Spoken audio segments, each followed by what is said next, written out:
Hello বন্ধুরা, আমি চলে এলাম আবারও একটা ব্লগ নিয়ে। তো দিনটা ছিল হচ্ছে বিপত্তারিণী পুজোর দিন, সকালবেলা মঙ্গলবার তো আমি শ্বশুরবাড়িতেই ছিলাম সকাল রাত থেকে। যেহেতু সকাল সকাল পুজোর জোগাড় আছে, সমস্ত কিছু আছে, তার জন্য ছেলেকে নিয়ে রাত থেকে আমি শ্বশুরবাড়ি চলে গেছিলাম। তো এবার ভোরবেলায় উঠে হচ্ছে আমার পালি ছিল রান্নাবান্না করার, কারণ আমরা খাবো না কিন্তু বাকিরা তো খাবে। আমার বাবা, আমার দুই বাবা মানে শ্বশুর বাবা, বাবা আর আমার দিদা ছিল, আর আমার ছেলে ছেলে আর আমার বর, এরাই। তো এদের জন্যই রান্না। তো কি রান্না করব অনেক রাত থেকে ভেবে রেখেছিলাম, আর রাত থেকে কাটাকুটি করে রেখেছিলাম। দেখলেই তোমরা, আলু পোস্ত জন্য পোস্ত কাটা ছিল, পটল আলু এগুলো সব কেটেছিলাম তো রান্না করব বলে। আর উঠেছি আমি এই প্রথম মনে হয় রান্নার জন্য 5:30টার সময় উঠতে হলো। না, এর আগে উঠেছি যখন কিছু কিছু কারণের জন্য তখন উঠেছি রান্নার জন্য। বাট মানে অনেক দিন পরে উঠলাম আবারও। তো যাই হোক, দেখো এদিকে রান্না বান্না শুরু করে দিয়েছিলাম। 5:30 বাজছিল তখন, পাক্কা 5:30 বাজছিল ঘড়ির কাঁটায়। মুখ চোখ দেখেই বুঝতে পারছো যে ঘুমের ঘোর তখনও কাটেনি। আর এদিকে প্রথমেই চাপিয়ে দিয়েছিলাম হচ্ছে আলুর পোস্ত। তো আলু ভাজছিলাম পাঁচফোড়ন দিয়ে। তো প্রথমে আলু পোস্তটা করে নেবো। আলু পোস্ত হয়েছিল, মুগের ডাল হয়েছিল, তারপর হয়েছিল হচ্ছে তোমার পটল আলুর তরকারি, তারপর করলা ভাজা, আর তারপরে আর কি ভাতটা আমি লাস্টে করেছি। আর না, প্রথম দিকে মানে চাপিয়েছিলাম কি লাস্টে করেছি আমার ঠিক মনে পড়ছে না, দেখতে দেখতে বুঝতে পারবো। চলো দেখি, তোমাদের সঙ্গে আমিও ভয়েস ওভার দিচ্ছি তো দেখতে পাবো। আর এখানে প্রথমেই আলু পোস্তটা ভালো করে করে নেব। আর সবটাই কিন্তু ঝাল ছাড়া হয়েছে, সবটাই একটু একটু করে ছেলেকে দেবো। আর ছেলের জন্য স্পেশালি লাস্টে ডিম সেদ্ধ করা হয়েছে। তো ওকে যেহেতু ডিম মানে সেই বলে না, গ্রীষ্ম বর্ষা শরৎ হেমন্ত শীত বসন্ত 6টা মাসে যেমনই ঋতু থাকুক না কেন, আমার ছেলের আঁশ ছাড়া পেটে ওর ঢোকে না। এক গাছ ভাত খেলেও আঁশ খেতে হবে, তাছাড়া ও কিন্তু খেতে পারে না। দেখো এখানে আমি করতে গিয়ে ব্লার হয়ে গেছে আমার মুখটাই। তো যাই হোক, তারপরে দেখো এখানে আলুটা বেশ ভালো করে ভেজে নিচ্ছিলাম সুন্দর করে। আর পাশ থেকে আমার ভয়েস ওভার দেখতে পাবে।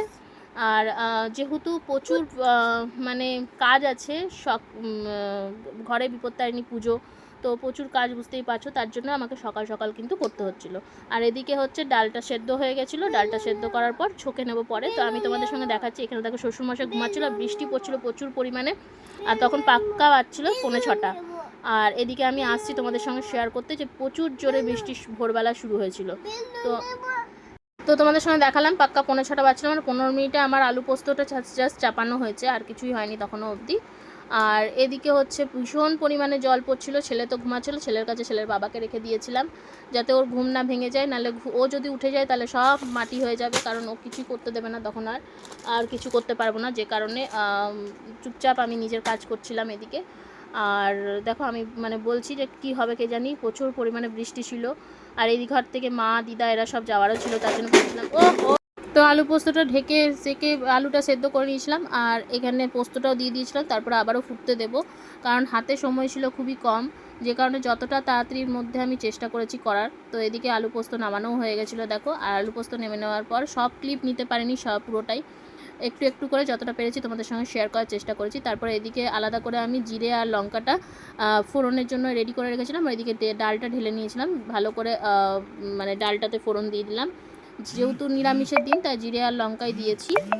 আর মুগের ডাল আর চাপ চাপ করবার ছিল, কিন্তু একটু দেখো জলটা বেশি পড়ে গেছে, যেহেতু হড়বড় হড়বড় করছিলাম আমি, যতটা তাড়াতাড়ি মানে 7টার মধ্যে আমার চেষ্টা ছিল পুরো রান্না আমি কমপ্লিট করে নেওয়ার। তো যাই হোক, সেইটুকুই করার চেষ্টা করেছি। তো হয়েওছে 7টার মধ্যেই কমপ্লিট।